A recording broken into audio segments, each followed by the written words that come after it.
Breve historia de la ética. Sócrates y los sofistas.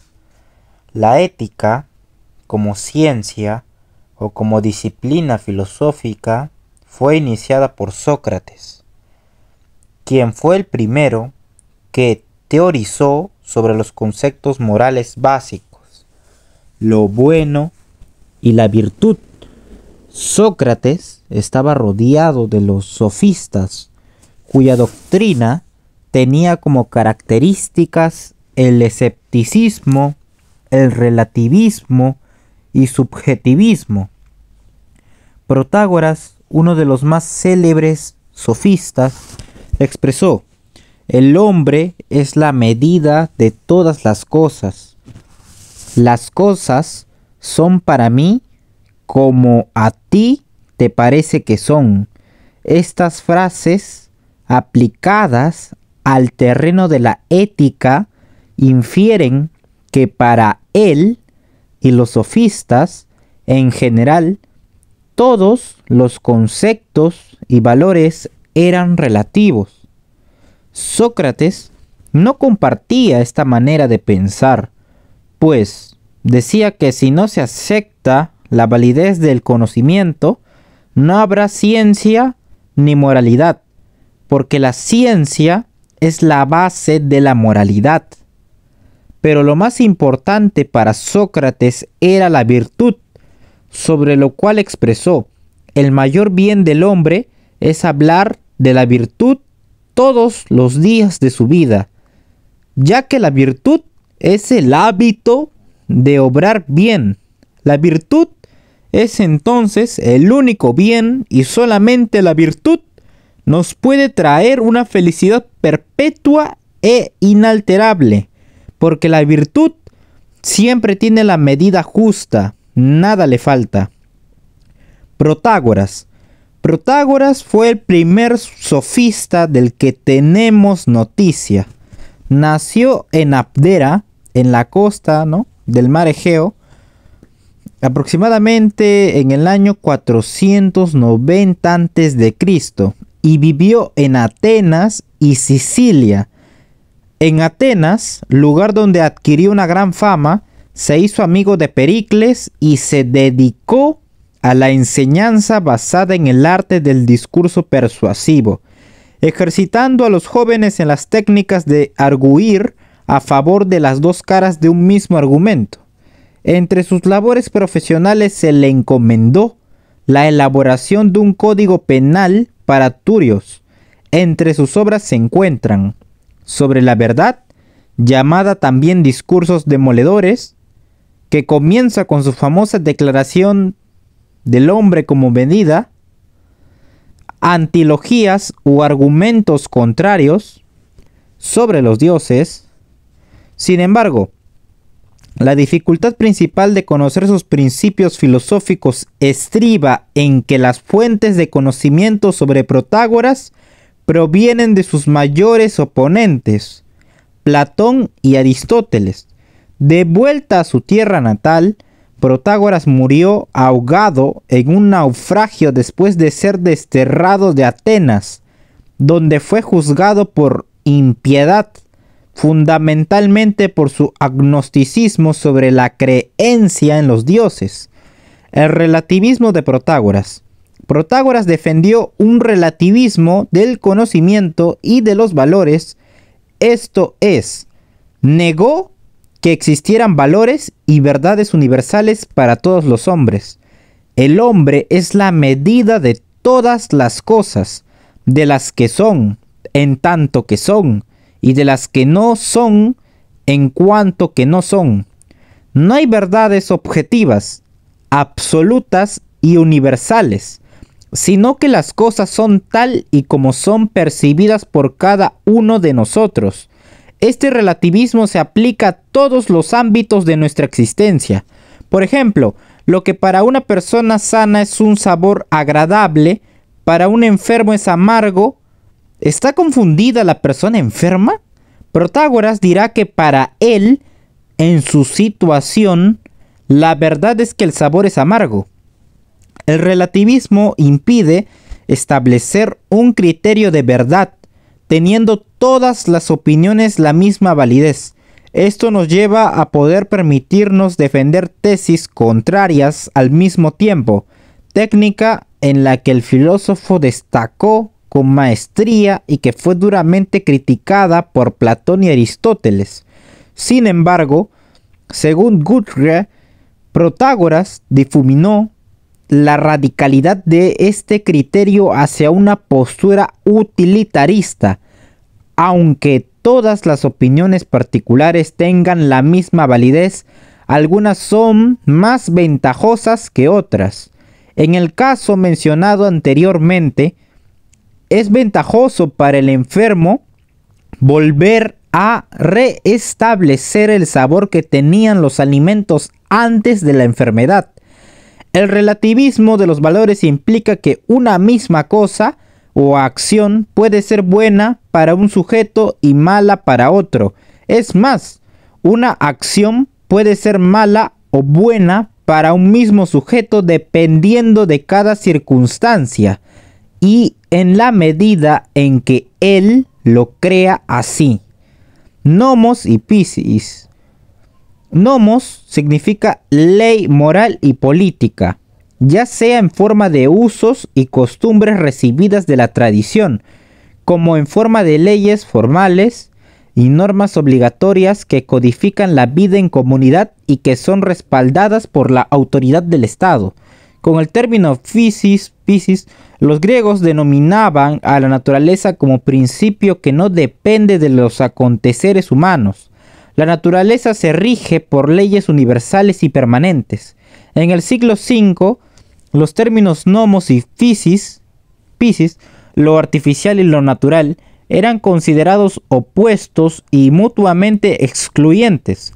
Las leyes de los hombres son fruto de un pacto, de un consenso humano, y no fruto de un principio divino. Las leyes no son principios innatos, sino adquiridos con esfuerzo. Los nomoi nos permiten vivir en comunidad y diferenciarnos de las bestias que viven en un continuo estado de conflicto y agresión. En este sentido, la concepción del nomoi como opuesto a la naturaleza implica la aceptación de la idea de progreso de la humanidad, que, con su inteligencia, se ha levantado a sí misma con su propio esfuerzo. Pues bien, aunque la ley sea meramente convencional y, por tanto, modificable, Protágoras defiende que hay que mantener las leyes que ya se poseen.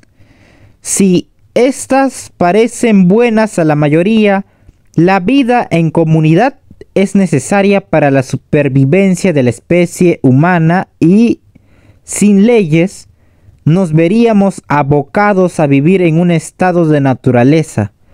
El agnosticismo. Protágoras fue acusado de impiedad y obligado a dejar Atenas por ese motivo. En un escrito suyo sobre los dioses, el sofista niega la posibilidad de un conocimiento de la realidad que vaya más allá de las apariencias sensibles. De los dioses no puedo saber ni qué son, ni qué no son, ni a qué aspecto tienen, pues múltiple es lo que me impide saber, tanto la no patencia de lo ente mismo, como el ser breve de la vida del hombre. Protágoras criticó las supersticiones y los ritos religiosos de su tiempo, pero mantuvo siempre una postura agnóstica y escéptica, no atea. Reconsideración de los sofistas. La mala reputación que posteriormente adquirieron los sofistas es debida en gran parte a la interpretación que hace Platón de ellos. En varias de sus obras, originariamente el término sofistes era sinónimo de sabio y como tal fue utilizada por Heródoto para referirse a Solón y a Pitágoras, o tradicionalmente para referirse a los sabios en Grecia. Por lo demás, las acusaciones de Platón de que cobraban por enseñar o de que eran relativistas y que sus teorías conducían al escepticismo y que tanto influyeron históricamente en la consideración negativa de los sofistas, no pueden dejar de resultar ridículas en nuestros días. Los sofistas no formaron una escuela, aunque sus enseñanzas poseían características comunes entre las que podemos destacar a. El interés por el hombre y la sociedad, en relación con la creciente reflexión sobre el fenómeno de la civilización y la cultura. B. El mantenimiento de una posición relativista, tanto respecto a la posibilidad del conocimiento como respecto a las formas de organización social y política del hombre. C. La consecuente distinción entre las leyes sociales, nomos, que se consideran un mero producto humano, y las leyes de la naturaleza, physis, dando lugar al estudio y teorización de la oposición entre convención y naturaleza. D. El interés por la retórica y la erística. En una sociedad democrática en la que el dominio de la palabra y del discurso significaba el éxito y la consideración de sus miembros, ello les convertiría en los educadores de la sociedad ateniense y en los primeros pedagogos especialistas en el arte de enseñar, estudiosos y conocedores de sus dificultades y recursos.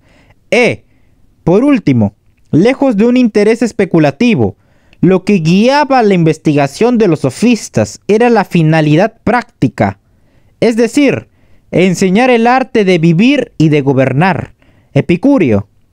El epicureísmo es un sistema filosófico enseñado por Epicuro de Samos, filósofo ateniense del siglo IV a.C., y seguido después por otros filósofos, llamados epicúreos. En el año 306 a.C., Epicuro adquirió la finca llamada El Jardín, en las afueras de Atenas, y fundó su escuela de filosofía, formada tanto por varones como por mujeres, gran novedad en las escuelas griegas. En ella vivió aislado de la vida política y de la sociedad, practicando la amistad y la vida estética y de conocimiento. Epicuro proponía la realización de la vida buena y feliz mediante la administración inteligente de placeres y dolores, la ataraxia y los vínculos de amistad entre sus correligionarios. Este placer no debía limitarse solo al cuerpo, como preconizaba el hedonismo sirenaico, sino que debía ser también intelectual, ya que el hombre es un todo. Además, para Epicuro, la presencia del placer o felicidad era un sinónimo de la ausencia de dolor o de cualquier tipo de aflicción. El hambre, la tensión sexual, el aburrimiento, etc., era un equilibrio perfecto entre la mente y el cuerpo que proporcionaba la serenidad o ataraxia. El placer puro es el bien supremo, el dolor el mal supremo. Los placeres y sufrimientos son consecuencia de la realización o impedimento de los apetitos.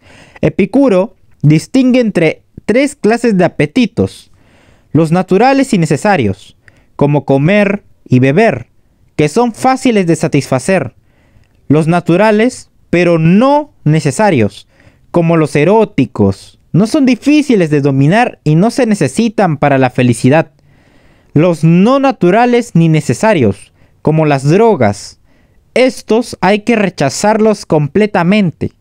También distinguía entre dos tipos de placeres, basados en la división del hombre en dos entes diferentes pero unidos, el cuerpo y el alma. Placeres del cuerpo. Aunque considera que son los más importantes, en el fondo su propuesta es la renuncia de estos placeres y la búsqueda de la carencia de apetito y dolor corporal. Placeres del alma. El placer del alma es superior al placer del cuerpo. El corporal tiene vigencia en el momento presente, pero es efímero y temporal, mientras que los del alma son más duraderos y además pueden eliminar o atenuar los dolores del cuerpo. Pese a que el placer es un bien y el dolor un mal, hay que administrar inteligentemente el placer y dolor. En ocasiones debemos rechazar placeres a los que les siguen sufrimientos mayores y aceptar dolores cuando se siguen de placeres mayores. La razón representa un papel decisivo en lo que respecta a nuestra felicidad. Nos permite alcanzar la total imperturbabilidad, ataraxia, equilibrio emocional, la cual Epicuro compara con un mar en calma cuando ningún viento lo azota y nos da libertad ante las pasiones, afectos y apetitos. La finalidad de la filosofía de Epicuro no era teórica, sino más bien práctica. Buscaba sobre todo procurar el sosiego necesario para una vida feliz y placentera en la que los temores al destino, los dioses o la muerte quedaran definitivamente eliminados. Para ello se fundamentaba en una teoría empirista del conocimiento, en una física atomista inspirada en las doctrinas de Leucipo y Demócrito, y en una ética hedonista. El hombre debía rechazar la enseñanza de miedos y supersticiones. No había motivo para temer a los dioses porque estos, si bien existen, no pueden relacionarse con nosotros ni para ayudar ni para castigar, y por tanto ni su temor ni su rezo o veneración posee utilidad práctica.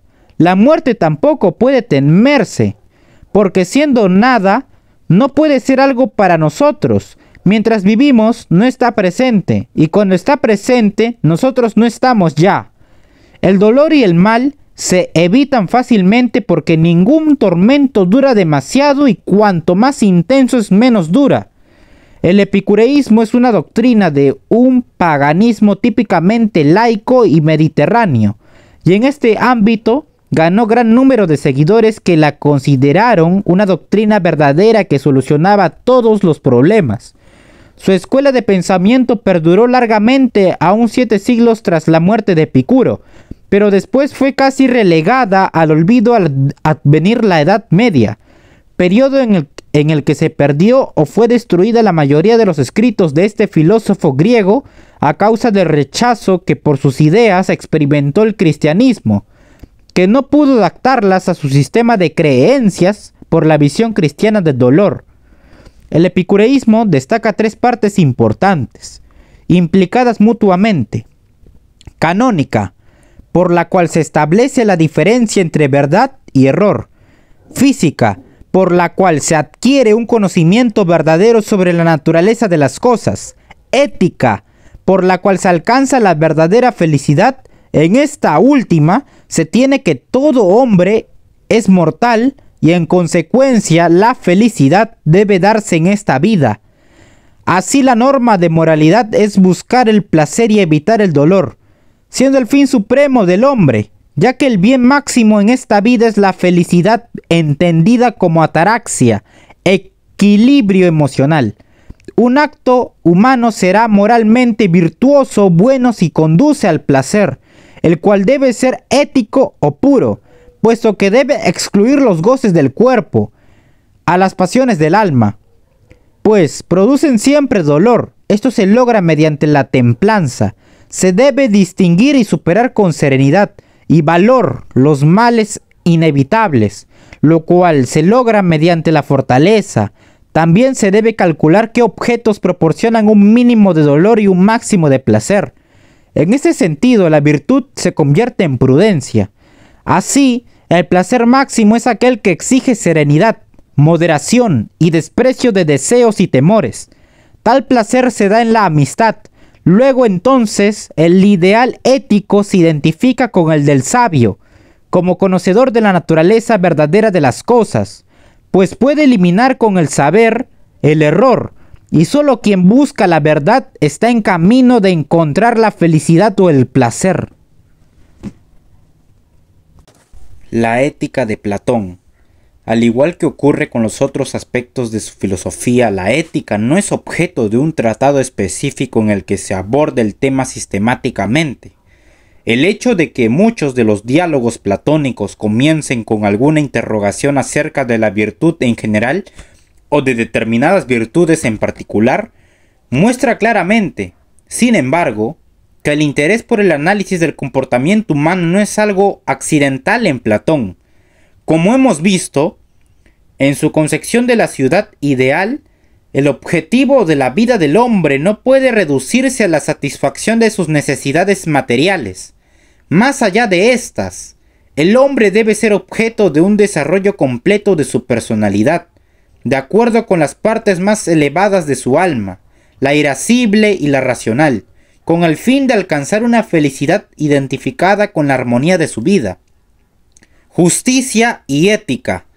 Si la justicia en la ciudad reside en que cada clase social haga lo que debe hacer, la justicia en el hombre residirá también en que cada parte del alma haga lo que debe.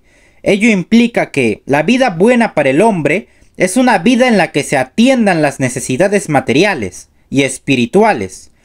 Como vimos anteriormente, la idea de que el hombre debe dar las espaldas a todo lo que signifique materia o tenga algo que ver con la corporeidad defendida en el Fedón, no será mantenida en los diálogos posteriores, en los que el alma deja de ser considerada como una entidad simple y enfrentada al cuerpo, y pasa a ser considerada como una entidad en la que podemos distinguir tres partes diferenciadas que permiten explicar, entre otras cosas, los conflictos psicológicos de la vida del hombre, las distintas tendencias que configuran su naturaleza, el conocimiento y la satisfacción de las necesidades intelectuales deben ir acompañados de salud, moderación en el disfrute de los bienes materiales, etc. Lo que pone de manifiesto hasta qué punto la idea de que Platón rechaza de un modo absoluto lo corporal es injustificada. En el banquete, por ejemplo, podemos observar cómo, a través del Eros, Platón concibe el ascenso hacia las ideas partiendo del amor a la belleza que observamos en las cosas sensibles, luego a la belleza en el ser humano, hasta alcanzar la contemplación de la belleza en sí, que se identifica con el bien del que nos habla en la República, y que representaría el grado superior de conocimiento. El verdadero bien del hombre, la felicidad, habrá de alcanzarse mediante la práctica de la virtud. Pero, ¿qué es la virtud? Platón acepta fundamentalmente la identificación socrática entre virtud y conocimiento. La falta de virtud no supone una perversión de la naturaleza humana. Por su propia naturaleza el hombre busca el bien para sí, pero si desconoce el bien, puede tomar como bueno, erróneamente, cualquier cosa y, en consecuencia, actuar incorrectamente. La falta de virtud es equivalente, pues, a la ignorancia. Solo quien conoce la idea de bien puede actuar correctamente, tanto en lo público como en lo privado. Nos dice Platón en la República, al terminar la exposición y análisis del mito de la caverna, cuando alguien elige una actuación que es manifiestamente mala, lo hace, según Platón, creyendo que el tipo de conducta elegida es buena, ya que nadie opta por el mal a sabiendas y adrede. En este sentido, la virtud cardinal sería la prudencia, la capacidad de reconocer lo que es verdaderamente bueno para el hombre y los medios de que dispone para alcanzarlo. La dependencia con respecto al intelectualismo socrático es clara en la reflexión ética de Platón. En la República nos habla Platón de 4 virtudes principales: la sabiduría, el coraje o fortaleza de ánimo, la templanza y la justicia. Como hemos visto, establece una correspondencia entre cada una de las virtudes y las distintas partes del alma y las clases sociales de la ciudad ideal. La parte más elevada del alma, la parte racional, posee como virtud propia la sabiduría, pero la justicia, la virtud general que consiste en que cada parte del alma cumpla su propia función, estableciendo la correspondiente armonía en el hombre, impone los límites o la proporción en que cada una de las virtudes ha de desarrollarse en el hombre. El hecho de que Platón tenga una concepción absoluta del bien hace que la función de la parte racional del alma siga siendo fundamental en la organización de la vida práctica del hombre, de su vida moral. La ética aristotélica, la ética a Nicómaco. La teoría ética aristotélica Aristóteles expone sus reflexiones éticas en la Ética a Nicómaco, fundamentalmente. Sus otras dos obras sobre el tema son la Ética a Eudemo, que recoge elementos de la reflexión aristotélica de su periodo de juventud y, por lo tanto, anteriores a la teoría de la sustancia, por lo que contienen algunos vestigios de platonismo, y la Gran Moral, en la que se resumen las ideas fundamentales de la Ética a Nicómaco, por lo que coincide con el Aristóteles de la madurez, ninguna de ellas aporta, pues, algo distinto a lo expuesto en la Ética a Nicómaco. En la Ética a Eudemo, por ejemplo, se repiten textualmente 4 de los libros de la Nicomaquia.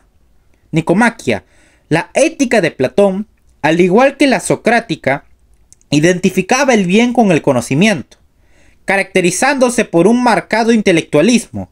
Por naturaleza, el hombre tiende a buscar el bien, por lo que bastaría conocerlo para obrar correctamente. El problema es que el hombre desconoce el bien, y toma por bueno lo que le parece bueno y no lo que realmente es bueno.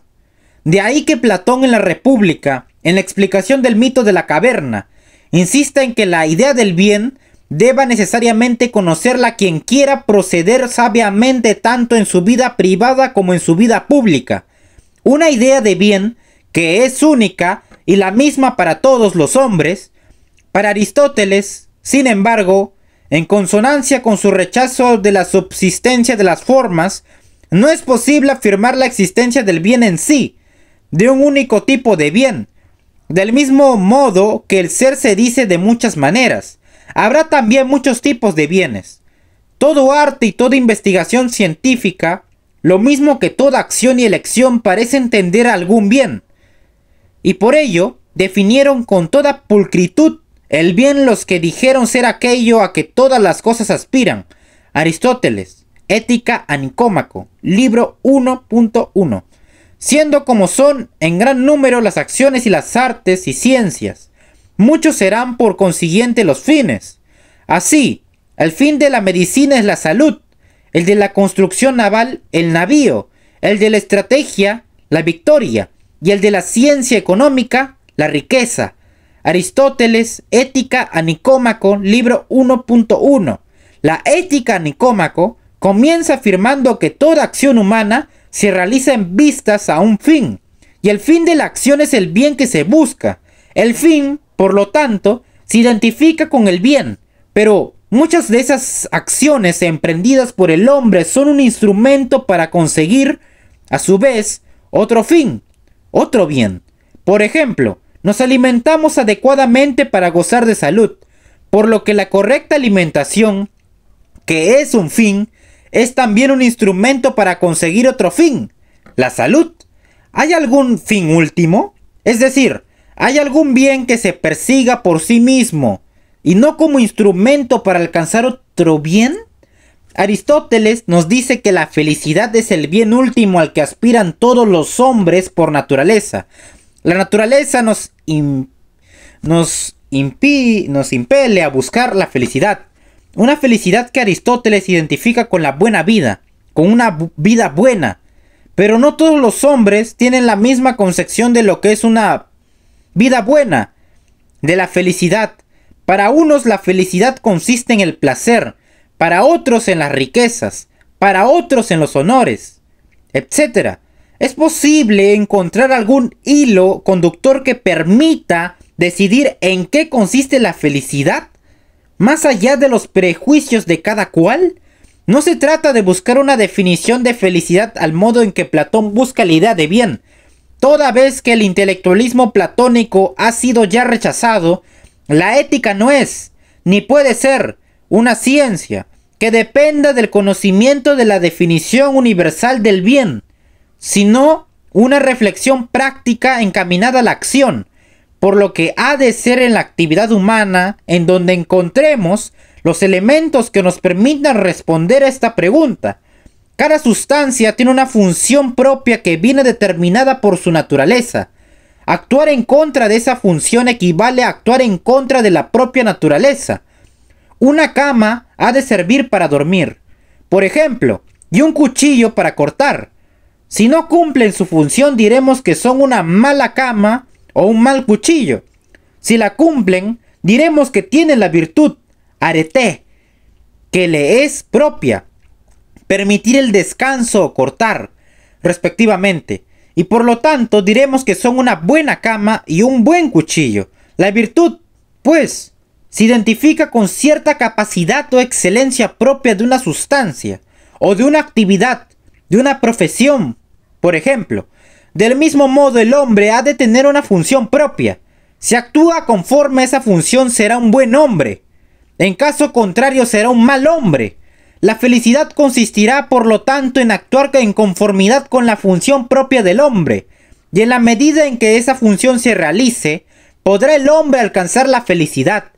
Si sus actos le conducen a realizar esa función, serán virtuosos. En el caso contrario serán vicios que le alejarán de su propia naturaleza, de lo que en ella hay de característico excelente, y con ello de la felicidad. Si queremos resolver el problema de la felicidad, el problema de la moralidad, hemos de volvernos hacia la naturaleza del hombre, y no hacia la definición de un hipotético bien en sí. Ahora bien, el hombre es una sustancia compuesta de alma y cuerpo, por lo que junto a las tendencias apetitivas propias de su naturaleza animal, encontraremos tendencias intelectivas propias de su naturaleza racional. Habrá, pues, dos formas propias de comportamiento y, por lo tanto, dos tipos de virtudes. Las virtudes éticas, propias de la parte apetitiva y volitiva de la naturaleza humana, y las virtudes dianoéticas, propias de la dianoía del pensamiento, de las funciones intelectivas del alma, siendo, pues, de dos especies la virtud, intelectual y moral. La intelectual debe sobre todo al magisterio su nacimiento y desarrollo, y por eso ha menester de experiencia y de tiempo, en tanto que la virtud moral, ética, es fruto de la costumbre, ethos, de la cual ha tomado su nombre por una ligera inflexión del vocablo ethos. Aristóteles, Ética a Nicómaco, libro 2.1. La ética aristotélica, virtudes éticas y virtudes dianoéticas. Las virtudes éticas. A lo largo de nuestra vida nos vamos forjando una forma de ser, un carácter, ethos, a través de nuestras acciones, en relación con la parte apetitiva y volitiva de nuestra naturaleza, para determinar cuáles son las virtudes propias de ella. Aristóteles procederá al análisis de la acción humana, determinando que hay tres aspectos fundamentales que intervienen en ella: la volición, la deliberación y la decisión. Es decir, queremos algo, deliberamos sobre la mejor manera de conseguirlo y tomamos una decisión acerca de la acción que debemos emprender para alcanzar el fin propuesto. Dado que Aristóteles entiende que la voluntad está naturalmente orientada hacia el bien, la deliberación no versa sobre lo que queremos, sobre la volición, sino solamente sobre los medios para conseguirlo. La naturaleza de cada sustancia tiende hacia determinados fines que le son propios, por lo que también en el hombre, los fines o bienes a los que puede aspirar están ya determinados por la propia naturaleza humana. Sobre la primera fase de la acción humana, por lo tanto, sobre la volición, poco hay que decir. No así sobre la segunda, la deliberación sobre los medios para conseguir lo que por naturaleza deseamos, y sobre la tercera, la decisión acerca de la conducta que hemos de adoptar para conseguirlo. Estas dos fases establecen una clara subordinación al pensamiento de la determinación de nuestra conducta, y exigen el recurso a la experiencia para poder determinar lo acertado o no de nuestras decisiones. La deliberación sobre los medios supone una reflexión sobre las distintas opciones que se me presentan para conseguir un fin. Una vez elegida una de las opciones y ejecutada, sabré si me ha permitido conseguir el fin propuesto o me ha alejado de él. Si la decisión ha sido correcta, la repetiré en futuras ocasiones, llegando a automatizarse, es decir, a convertirse en una forma habitual de conducta en similares ocasiones. Es la repetición de las buenas decisiones. Por lo tanto, lo que genera en el hombre el hábito de comportarse adecuadamente. Y en este hábito consiste la virtud para Aristóteles. No me porto bien porque soy bueno, sino que soy bueno porque me porto bien. Por el contrario, si la decisión adoptada no es correcta y persisto en ella, generaré un hábito contrario al anterior, basado en la repetición de malas decisiones. Es decir, un vicio. Virtudes y vicios hacen referencia, por lo tanto, a la forma habitual de comportamiento. Por lo que Aristóteles define la virtud ética como un hábito, el hábito de decidir bien y conforme a una regla, la de la elección del término medio óptimo entre dos extremos. La virtud es, por tanto, un hábito selectivo, consistente en una posición intermedia para nosotros, determinada por la razón y tal como la determinaría el hombre prudente, posición intermedia entre dos vicios, el uno por exceso y el otro por defecto. Y así, unos vicios pecan por defecto y otros por exceso de lo debido en las pasiones y en las acciones, mientras que la virtud encuentra y elige el término medio, por lo cual, según su sustancia y la definición que expresa su esencia, la virtud es medio, pero desde el punto de vista de la perfección y del bien es extremo. Aristóteles, Ética a Nicómaco, libro 2.6. Este término medio, nos dice Aristóteles, no consiste en la media aritmética entre dos cantidades, de modo que si consideramos poco 2 y mucho 10, el término medio sería 6. Si para alguien es mucho comer por valor de 10 minas y poco por valor de 2, no por esto el maestro de gimnasia prescribirá una comida de 6 minas, pues también esto podría ser mucho o poco para quien hubiera de tomarla, poco para Milón, y mucho para quien empiece los ejercicios gimnásticos. Y lo mismo en la carrera y en la lucha. Así, todo conocedor rehúye el exceso y el defecto, buscando y prefiriendo el término medio. Pero el término medio, no de la cosa, sino para nosotros, no hay una forma de comportamiento universal en la que pueda decirse que consiste la virtud. Es a través de la experiencia, de nuestra experiencia, como podemos ir forjando ese hábito, mediante la persistencia en la adopción de decisiones correctas. ¿En qué consiste la virtud? Nuestras características personales, las condiciones en las que se desarrolla nuestra existencia, las diferencias individuales, son elementos a considerar en la toma de una decisión, en la elección de nuestra conducta. Lo que para uno puede ser excesivo, para otro puede convertirse en el justo término medio. La virtud mantendrá su nombre en ambos casos, aunque actuando de dos formas distintas. No hay una forma universal de comportamiento y sin embargo tampoco se afirma la relatividad de la virtud. Las virtudes dianoéticas. Si para determinar las virtudes éticas partía Aristóteles del análisis de la acción humana, para determinar las virtudes dianoéticas partirá del análisis de las funciones de la parte racional o cognitiva del alma, de la dianoía. Ya nos hemos referido a estas funciones al hablar del tema del conocimiento. La función productiva, la función práctica y la función contemplativa o teórica. A cada una de ellas le corresponderá una virtud propia, que vendrá representada por la realización del saber correspondiente.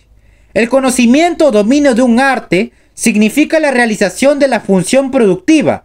A la función práctica, la actividad del pensamiento que reflexiona sobre la vida ética y política del hombre tratando de dirigirla, le corresponde la virtud de la prudencia. Prónesis, a racionalidad práctica. Mediante ella estamos en condiciones de elegir las reglas correctas de comportamiento por las que regular nuestra conducta. No es el resultado, pues, de la adquisición de una ciencia, sino más bien el fruto de la experiencia. La prudencia es una virtud fundamental de la vida ética del hombre, sin la cual difícilmente podremos adquirir las virtudes éticas, aplicadas a las distintas facetas de la vida, privada y pública. Del hombre tenemos distintos tipos de prudencia, individual, familiar, política. por lo que respecta a las funciones contemplativas o teóricas propias del conocimiento científico, matemáticas, física, metafísica, la virtud que les corresponde es la sabiduría, Sophia. La sabiduría representa el grado más elevado de virtud, ya que tiene por objeto la determinación de lo verdadero y lo falso, del bien y del mal, el hábito de captar la verdad a través de la demostración. La sabiduría representa el nivel más elevado de virtud al que puede aspirar el hombre, y Aristóteles la identifica con la verdadera felicidad. En efecto, el saber teórico no sirve para nada ulterior, no es un medio para ningún otro fin, sino que es un fin en sí mismo que tiene su placer propio. Sin embargo, como hemos visto al analizar las virtudes éticas, el hombre debe atender a todas las facetas de su naturaleza, por lo que necesariamente ha de gozar de un determinado grado de bienestar material si quiere estar en condiciones de poder acceder a la sabiduría. Será un deber del Estado, por lo tanto, garantizar que la mayoría de los ciudadanos libres estén en condiciones de acceder a los bienes intelectuales. Pero este es un tema que enlaza ya con la política y con el sentido social de la vida del hombre, que veremos en el próximo apartado. La ética formal kantiana. La ética formal. El conocimiento moral no es un conocimiento del ser, de lo que es, sino un conocimiento de lo que debe ser. No un conocimiento del comportamiento real y efectivo de los hombres, sino un conocimiento del comportamiento que deberían observar los hombres. En este sentido, dicho conocimiento no se puede verificar. Cuando decimos que los hombres deberían comportarse de tal o cual manera, estamos afirmando que ese comportamiento es necesario y universal. Y esas son las características de lo a priori. Y ya hemos visto cómo Kant explicaba la imposibilidad de derivar de la experiencia algo que fuese necesario y universal. El primer objetivo del conocimiento moral, por lo tanto, consistirá en identificar cuáles son los elementos a priori de la moralidad. Kant distingue un uso teórico y un uso práctico de la razón. En su uso teórico, que Kant estudia en la crítica de la razón pura, la razón constituye o configura el objeto que se da en la intuición, mediante la aplicación de las categorías. En su uso práctico, que estudiará en la fundamentación de la metafísica de las costumbres y en la crítica de la razón práctica, la razón es la fuente de sus objetos, la producción de elecciones o decisiones morales de acuerdo con la ley que procede de ella misma. Todos los sistemas éticos anteriores habían partido de una determinada concepción del bien, como objeto de la moralidad, creyendo que ese bien determinaba la moralidad, lo que debía ser. Sin embargo, del mismo modo que el conocimiento teórico no está determinado por el objeto, sino que éste se encuentra determinado por las condiciones a priori de la sensibilidad y del entendimiento, el conocimiento moral tampoco estará determinado por el objeto, sino más bien el objeto de la moralidad determinado por ciertas condiciones a priori de la moralidad. Del mismo modo que Kant había provocado una revolución copernicana en el ámbito del uso teórico de la razón, provocará otra revolución similar en el ámbito del uso práctico de la razón. Estas condiciones, siendo a priori, no pueden contener nada empírico, solo han de contener la forma pura de la moralidad. En consecuencia, las leyes de la moralidad han de tener un carácter universal y necesario. La base de la obligación, del deber ser, no puede fundarse en nada empírico, pues, aunque deba referirse al hombre como ser racional, no puede fundarse ni en la naturaleza humana ni en las circunstancias humanas, sino que ha de ser a priori.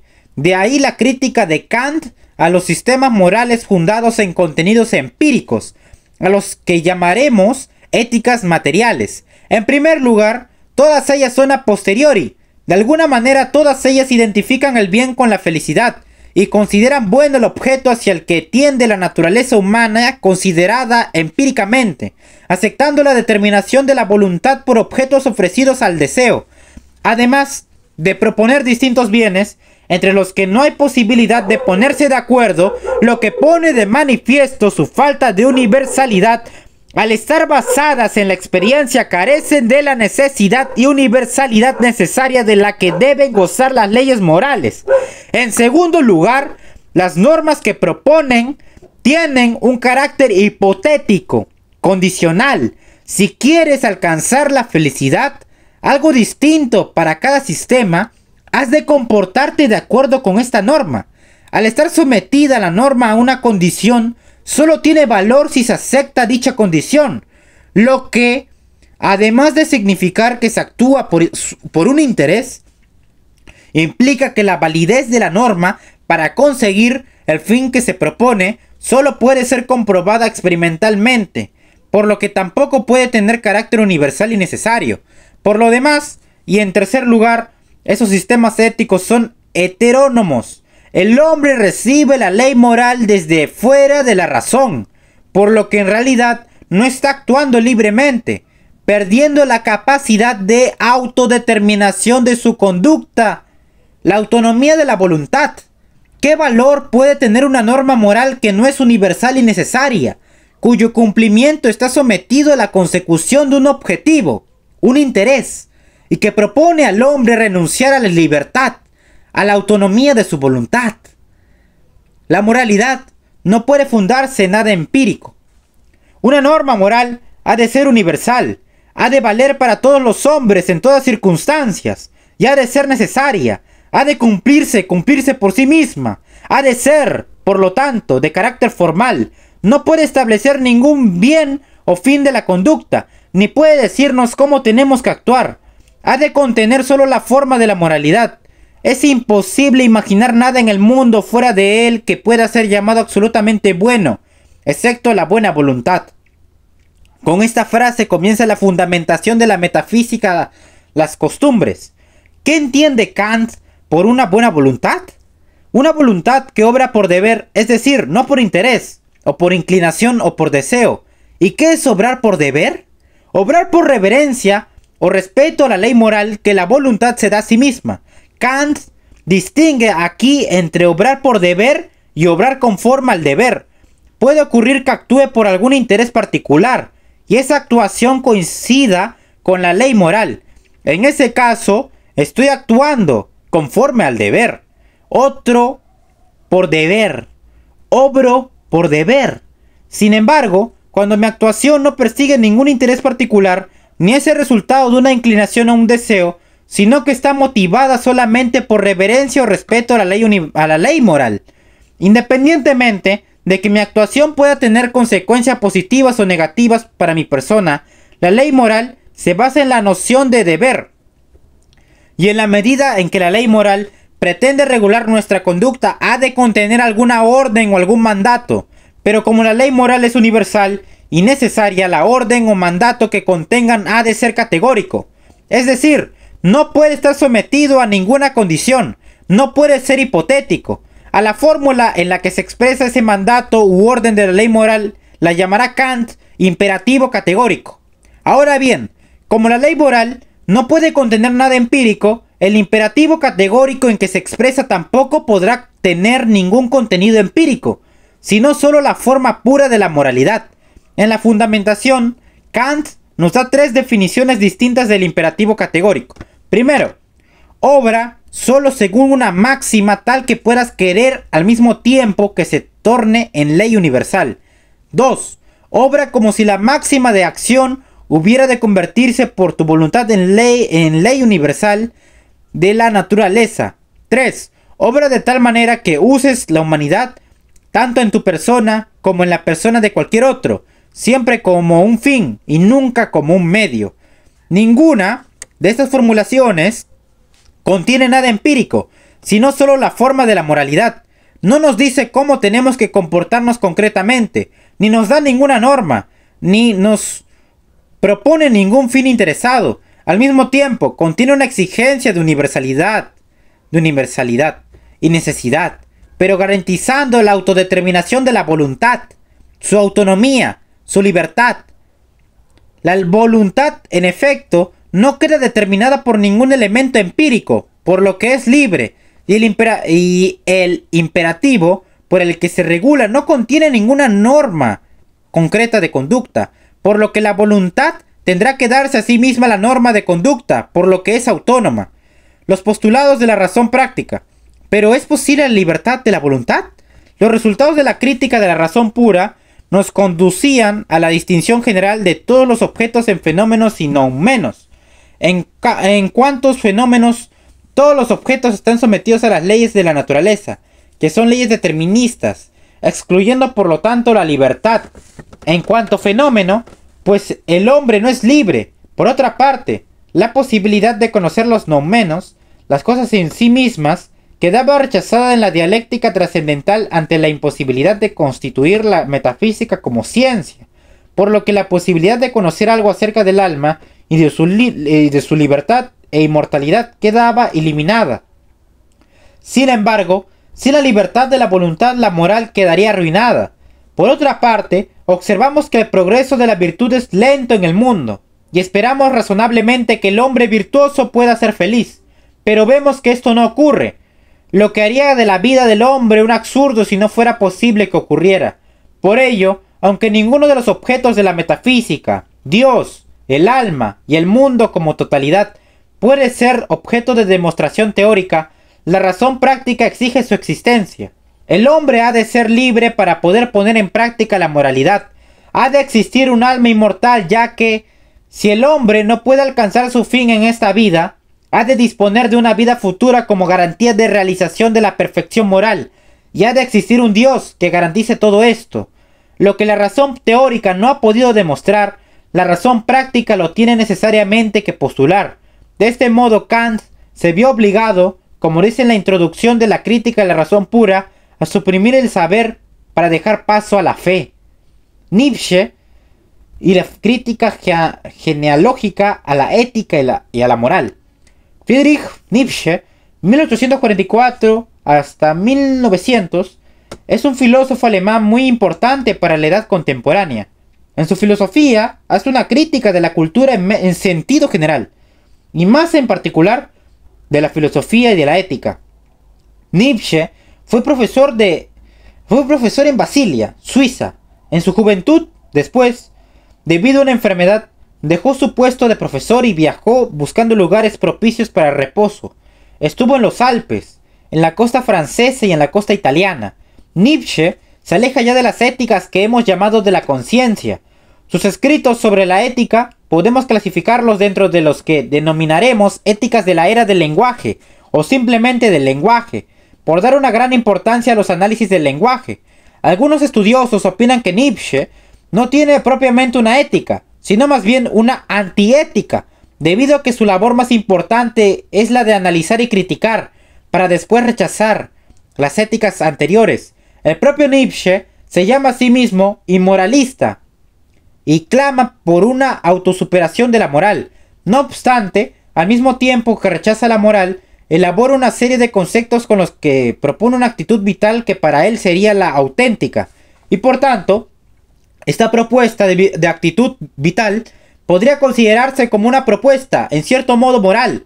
Por tanto, diremos que su ética es sobre todo una crítica a las demás éticas, añadiendo una cierta propuesta moral a la que nos referiremos más tarde.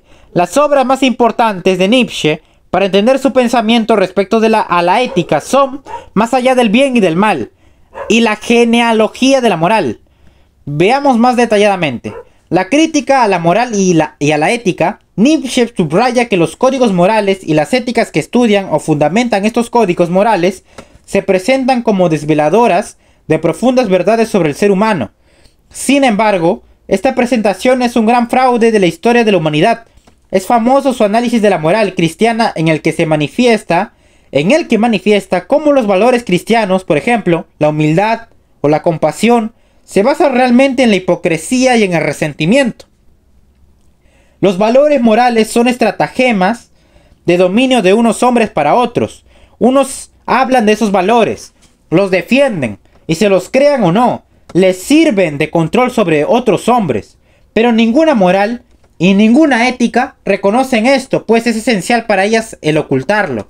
Para descubrir esas ocultaciones propone Nietzsche un método que él llama genealógico. Emprende una genealogía de la moral. Se trata de hacer un análisis psicológico y de uso del lenguaje a partir de textos éticos y morales y de observaciones de conductas morales. Un ejemplo interesante de ello es el análisis del término virtud, en griego aleté.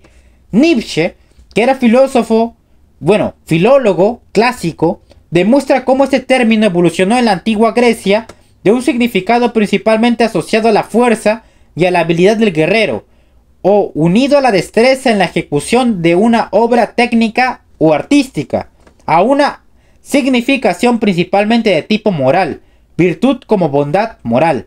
La reivindicación nietzscheana de una moral de señores. Para Nietzsche, los morales y las éticas que hacen pasar por verdaderos y universales, unos valores son morales de esclavos. Su propuesta entraña la total libertad creativa de cada hombre en el más estricto sentido, en un sentido parecido al que se aplica cuando se habla en el arte contemporáneo de la libertad de un artista. La moral de señores rechaza elaborar un elenco de valores exigibles a los demás.